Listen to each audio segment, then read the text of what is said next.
This was definitely the biggest point of the Next.conf this year. Those are always the calling cards of Vercel, and you could definitely feel it across all of the stages. And the agent keyword was repeated on and on. This has to be clear for you from the start if you're working on enterprise-grade projects. The whole agent as a service is becoming real now. It's really amazing that they just want to build this, web ecosystem and make everybody better rather than just try for a Next.js monopoly.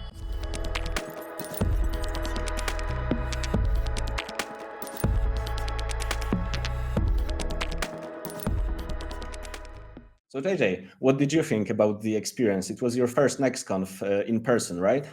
Yeah, it was first Next.conf in San Francisco at least, but it was amazing. We met a bunch of different Vercel people. The weather was questionable, but the conference was very nice, and the keynotes were actually very interesting and insightful. Yeah, I think it was actually really well organized. I like the venue too, near the sea, so it wasn't too hot with the ocean breeze. We're near the ocean, not near the sea. I also think that the what's always really impressive about Vercel is the kind of design and style. Minimalistic, elegant, and all black. Like those are always the calling cards of Vercel, and you could definitely feel it across all of the stages and everything else. Yeah, definitely. Although I was a bit surprised that it was actually outside. I mean, not the conference rooms, of course, but it was my first conference when I actually had to wear properly to go into the conference. Yeah, I think. I think it was better off being outside. Usually, when I remember when I was at NextConf, I think 3 years ago in San Francisco, and it was hosted in, I can't remember anymore, but it was inside, right? Everything was inside, and the way they blasted AC, I was sick for a week after that. So at least outside, the temperature was pretty stable. Anyway, I think we should discuss a little bit the new features and what's going on in Next 16, because that was the key topic of the conference. What did you find most interesting? What do you think will impact our work the most? Yeah, this was definitely the biggest point of the Next.conf this year, which was the Next.js 16 update. The biggest, without any questions, update was the cache components, which is finally the partial pre-rendering that we're all waiting for, which is now stable and ready to use in production. The API changed a bit from what was initially promised, and but yeah, it's amazing and finally stable, so we can just start to ship it soon to production. And I think they are also making Turbopack the default, right? The compiler for Next 16, which previously it was still Webpack, if I'm. Yeah, this was the second biggest update. So the Turbopack is finally out of beta. It was still like outstanding even before. It was quite stable for being in the beta state, but right now it's officially out, and yeah, it comes with the Next.js 16 by default, as far as I remember. Can you think of any immediate, and sorry to put you on the spot, but any immediate use cases of the partial pre-rendering and kind of how it can impact projects? And I mean, what business value at the end of the day will applications drive from utilizing that? Because of course the focus is on performance, right? But how will we achieve that? Yeah, like you said, it's performance. It's basically it's an optimization process, so you don't have to render every component every time you enter the page. You can have a static shell that's for the components that don't change, and only change the actual components and revalidate the components that. I mean, you can revalidate the static shell, but you can dynamically render the components that go inside the slots inside the static shell. So it's basically how to optimize the server load and the performance for the users. So apart from Turbopack and the cache components, what do you think were the most exciting updates this year? Those were definitely the biggest, but outside of that, there was also some minor ones. Like, for example, there's an Next.js DevTools MCP right now.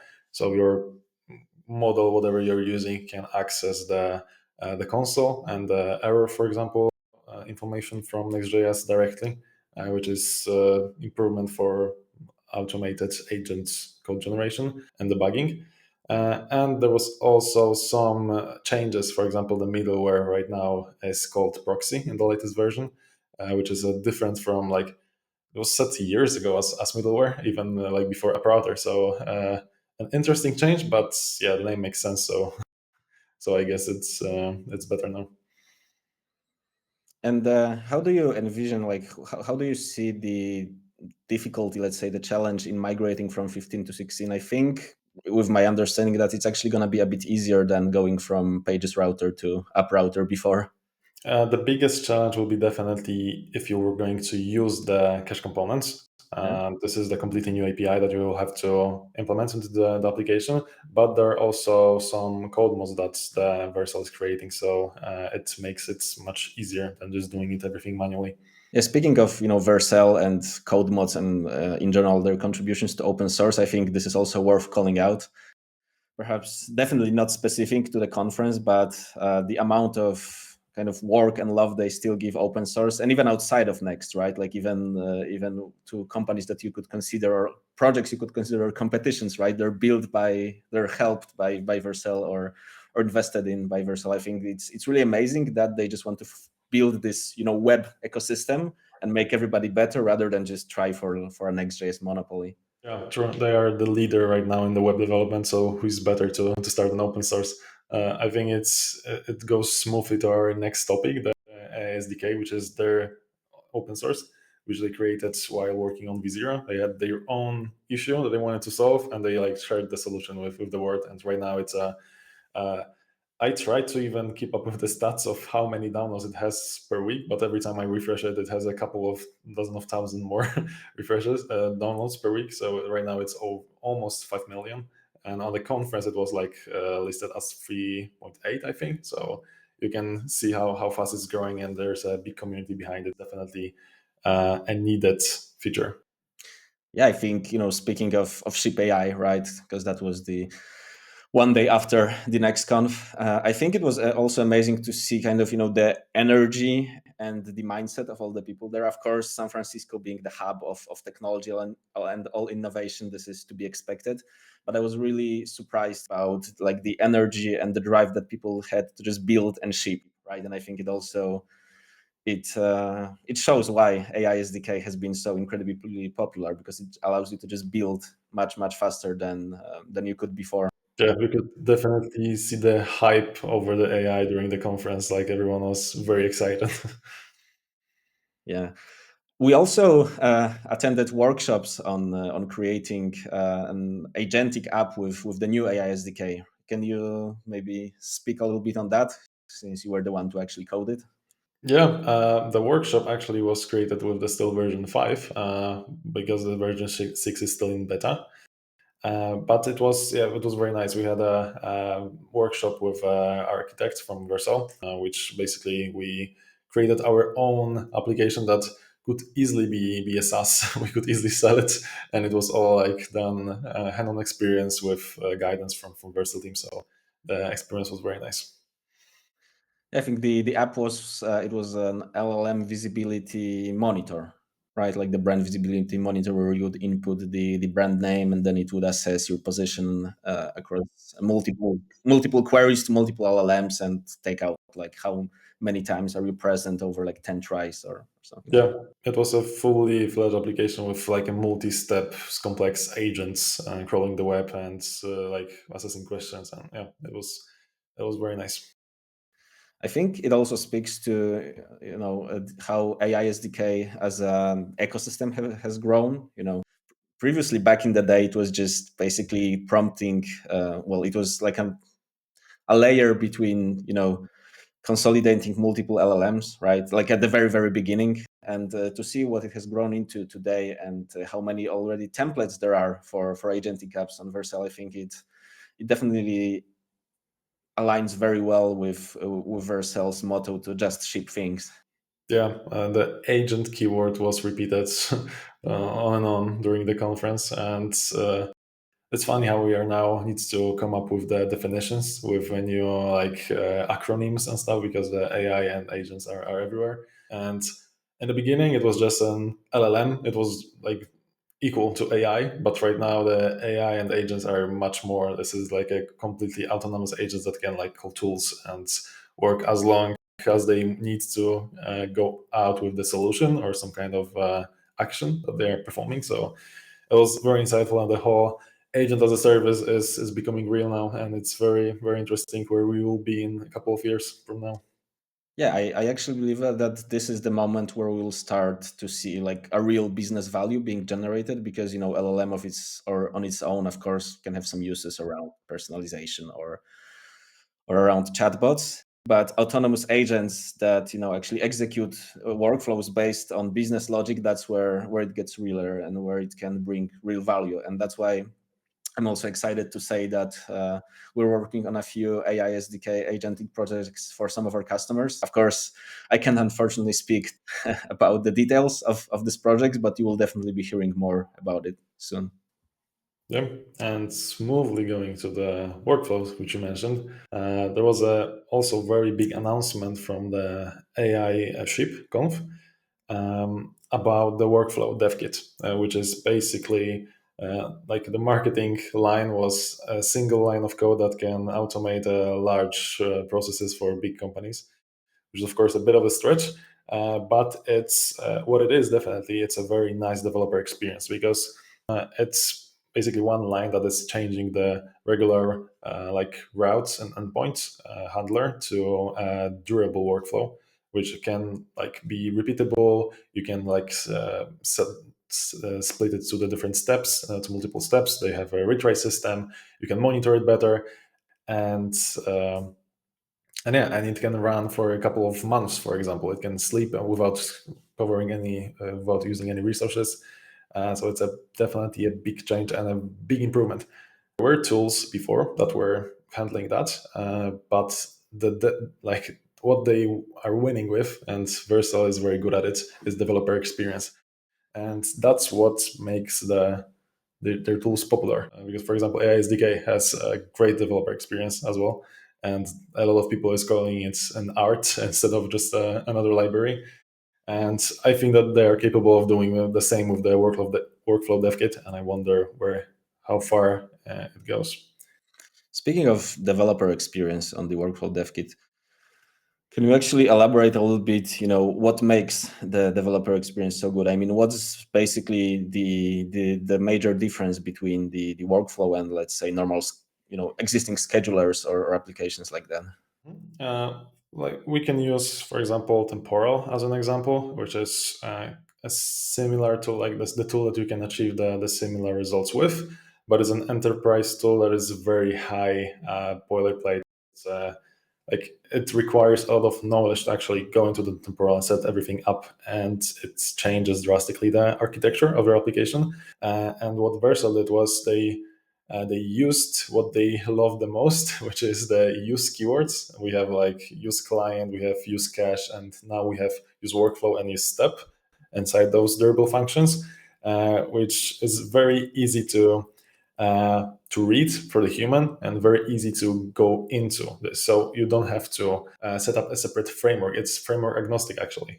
I think it just needs to be a TypeScript and hosted on Vercel. I think it can also be hosted outside of Vercel. But Vercel is definitely the easiest because you just add one keyword and everything just starts to be durable function. So this is definitely something that they exceed at. Okay, and can you speak a little bit about why this AI SDK and this way of working in this developer experience is actually a game changer for front-end focused teams working in Next? Mm, Yeah, I think it boils down to the developer experience and also not being vendor locked inside everything. So AI SDK, for example, makes it very easy to swap models that you're using currently. It's like without it, using separate SDKs for each of the AI, it's very complex. And if you want to change your architecture, it's a pain. It takes a lot of time and effort when you're using AI SDK, for example, is the one line of code that changes. And it's the same for workflows. So it's just improving the developer experience and also make it very easy to just opt in and opt out of the feature without the need to change drastically the code and the structure. I'm really excited to start using the workflow dev kit with more of our clients as it matures and kind of gains more traction. Yeah, they had a couple of great demos, which you can see right away that it's actually very Yeah, useful. yeah, I've seen. I think one other thing that I wanted to speak about, which was a big focus on the ship AI. I think it was Malte presenting it, and it's not even as much technical as it's more of, let's say, a movement. And I of course mean the agent on every desk, if you remember that. Yeah. Basically, it means Vercel will be deploying their own forward deploy engineers to help set up agents for everybody, right? For people, of course, that for companies that sign up and want to work with them. Yeah, they're solving a very real issue here, which is that the tools that are currently available are not very suitable and customizable for all of their organizations. Uh, and if you have a specific needs, like there are some extensions, there are plugins, there are MCP servers, but in the end, AIs are now like agents and now exceed when they use tools, and the tools are just like a fragments of code. And you have, if you have something custom, if you have your own infrastructure, if you have your own company like private assets or something, or like gateways for AI usage or whatever it is, you have to basically write your own custom scripts to access those resources, to like allow agents to do it themselves. So right now, like everyone would like to just make it a prompt that changes and make it like suitable for every single case. But unfortunately, now it requires some development. Um, I mean, fortunately, yeah, because I will be homeless probably if if it didn't require any developers right now. But yeah, it's a great initiative in my opinion. And I think it's like this initiative and in general a few of everything we mentioned today about ASDK also highlights one interesting phenomenon. Us, I mean, you, me, the entire Blazity, we are a part of this, and we've always been a part of this, right? So we're always at the edge of innovation, whether it was AI SDK or like very new Next.js releases. So we always worked with the absolute, most modern, fastest, and kind of the best tools. And as we both know from experience, it is very, very often not the case in some larger companies, in some of our clients even. So I think it's a really great move by Vercel that will also make the toolkit more popular faster, right? Because people will actually be able to see the value quicker. And at the end of the day, of course, developer experience is very important, but the business value that these tools deliver is still at the front. So I'm also very excited that once again, we're able to be a part of this. Well, perhaps not a part of agents on every desk, but sending our own forward deployed engineers to our clients to already build with this. Yeah, definitely. Especially since a lot of tasks right now can be automated completely. I think one other thing that's becoming clear, that I think for us at Blazity it has always been clear, but it's becoming more clear to the market, is that the typical classical role of a developer is changing. It's no longer just reading Jira tickets and churning out thousands of lines of code while drinking white monsters. It's right now being able to build, to understand kind of the business, and to make solutions not based on like a technical spec, but more of on a business concept, and understanding more of the tools around it than just the code. Yeah, exactly. Right now, we are more reviewing the code than actually writing it, because writing the code is very easy these days. Um, Previously, like some companies, it's of course not a very objective measurement, but some companies measured amounts of lines of the code, and they had some like thresholds that the senior engineers have to met. For example, like a hundreds line of codes per day or something. And right now, the senior developers can actually output like thousands. I've seen some wild cursor memes out there. So Yeah, exactly. And there was one very interesting insight during the conference, which I heard was echoing a lot in, like in the conversations between people, which was that the senior developers have experience to delegate, but they are stubborn and they don't want to change their habits to use agents. And meanwhile, the junior developers are open to agents, are open to trying new things, but they cannot delegate. There's like this gap of actual efficient AI agent usage that we don't have right now, because some people are stubborn and some people are not experienced enough, even if they have experience with the tool itself. So that's kind of interesting. Yeah, I think it is definitely prominent, and of course we both see it on some real life cases. But I also think that the gap is kind of where we come in, and where we have always come in, because it's very different being a product company and a service company. Like us as a service company, we always have to be one step ahead, kind of what's currently going on. So I'm happy that we are able to build a culture where actually majority of our people are senior and they are able to delegate and understand the business context. Because I think it's not only just about delegation when you start working with agents and with LLMs, and we have all of these tools at your disposal. It's very much about what I said before, business context, but also being able to architect the solutions so that they make sense, right? It's not just knowing, it's not just prompting an LLM to write you a, I don't know, a function to return hello world or whatever. It's having in mind like what you want to end up with, right? So like the final picture or the product that you're building, and how different components play a role in this, I think. And this comes from experience, right? And this has to be clear for you from the start if you're working on enterprise grade projects. Yeah, exactly, and that's why senior developers are better for AI usage, because they can like they can create a very structured tickets with a lot of insights and details that a junior developer could potentially understand and implement.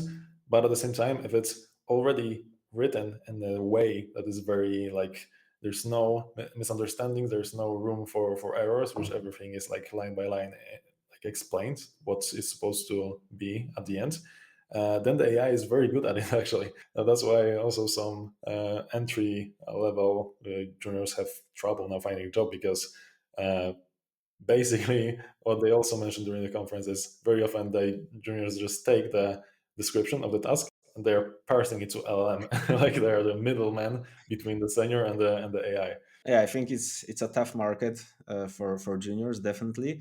But I also think it's a good shift, not in a way that it makes it hard for people to go into engineering, but more that it shows people and allows people to focus on other skills. Because something that was always overlooked, I think, in the past years was the people skills of developers. There is, I won't bring it I won't bring any of them up, but there was like a lot of memes about not wanting to talk to people and other things like that. Whereas today, I think as a developer, and I mean we can see it on every single one of our projects, you need to be really client facing, and you need to have good people skills, right, to be able to work and to provide value. Because as you said, like if it was just about spitting out code, then why wouldn't a product manager from some company X just input it in chat GPT and get a fully working product? Yeah, the communication skills are no more like actually required than ever, because if the people can't understand you, then AI can't understand you either. So, And what's I think interesting, and you definitely have more experience with this than me, is that sometimes people don't necessarily know or understand what needs to be done to achieve what they really want to achieve. So it's really important to also to be able to articulate how certain things should work, and most importantly how certain things shouldn't be done, right? yeah, definitely, and it touches a bit on the topic of the developer experience that is actually improving the AI work, because, uh, like I said already, what Vercel does is what Vercel is very good at is actually the developer experience.